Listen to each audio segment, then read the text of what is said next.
6:25 Katwa Bardhaman local ধরে চলে গেছিলাম বর্ধমানের এনটিএসে, কারণ আজকে ছিল আমাদের expanded range of service regarding training এর 5th ডে। আর ট্রেনে উঠে কিছুটা সময় কেটে গেছিল পূর্ণিমাদির এই পাঁপড় ভাজা খেতে খেতে। আর এগুলো দেখলেই বাচ্চাদের মতো আঙুলে ভরে খেলা করতে মন চায়। আর এনটিএসে পৌঁছে গেছিলাম প্রায় 9টার মধ্যেই। আর তারপরেই আমরা প্রতিদিনের মতো ফার্স্টেই ব্রেকফাস্ট করে নিয়েছিলাম। আর এগুলোর সাথে আজকে উপরি পাওনা ছিল কেয়াদির বাড়ির গাছের আনা এই কামরাঙাগুলো। যতই হোক বাড়ির গাছের কামরাঙা বলে কথা। থ্যাংক ইউ কেয়াদি। তারপরেই পূর্ণিমাদি আর কেয়াদি মিলে পেঁপে কিভাবে খাওয়া যায় সেটা ডেমনস্ট্রেট করে দেখাচ্ছিল। আর এইসব মজা করতে করতেই আমাদের ক্লাসও স্টার্ট হয়ে গেল। আর এখানে কিছু ক্লিপ শেয়ার করে রেখেছি, তোমরা চাইলে চেক করতে পারো।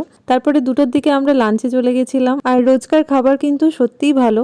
লাঞ্চের পর আবার আমাদের ক্লাস স্টার্ট হলো। আর এখানে আমি আরও কিছুটা ক্লিপ শেয়ার করে রেখেছি, তোমরা চাইলে চেক করতে পারো। আর ব্রেস্ট ক্যান্সার স্ক্রিনিং আর ওরাল ক্যান্সার স্ক্রিনিং এর ভিডিও আমার চ্যানেলে দেওয়া আছে, তোমরা চাইলে সেটাও চেক করে নিতে পারো। আর ভিডিওগুলোর লিঙ্ক আমি ডেসক্রিপশন বক্সে দিয়ে দেবো। তারপরে স্ন্যাক্সে ছিল সিঙ্গারা আর চা।